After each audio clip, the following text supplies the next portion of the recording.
শোনো, আজকে তোমাদের জন্য এনেছি একদম সহজ একটা চাটনি। বানাতে সময় লাগে না, কিন্তু খেতে দারুণ। মোমোর সঙ্গে বানিয়েছিলাম এই চাটনি।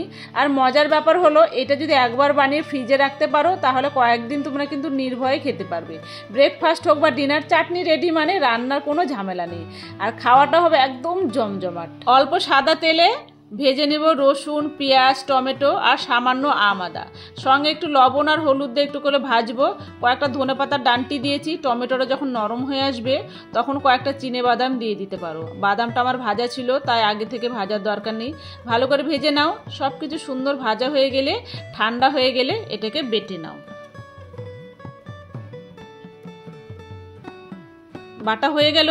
এবার একটা তরকা প্যানে অল্প তেল দাও, শুকনো লঙ্কা, কালো সর্ষে আর কয়েকটা কারি পাতা ফোড়ন দিয়ে চাটনিতে ফেলে দাও। দেখো, দেখেছো কত সুন্দর হয়েছে। এই চাটনিটা কিন্তু শুধু মোমোর জন্য বরাদ্দ নয়, তোমরা চাইলে ব্রেড, স্যান্ডউইচ, পরোটা, রুটির সঙ্গে আরামসে খেতে পারবে। আমার হাতে বানানো এই চাটনি এ যাবৎ যতজন খেয়েছে সবাই দারুণ বলেছে।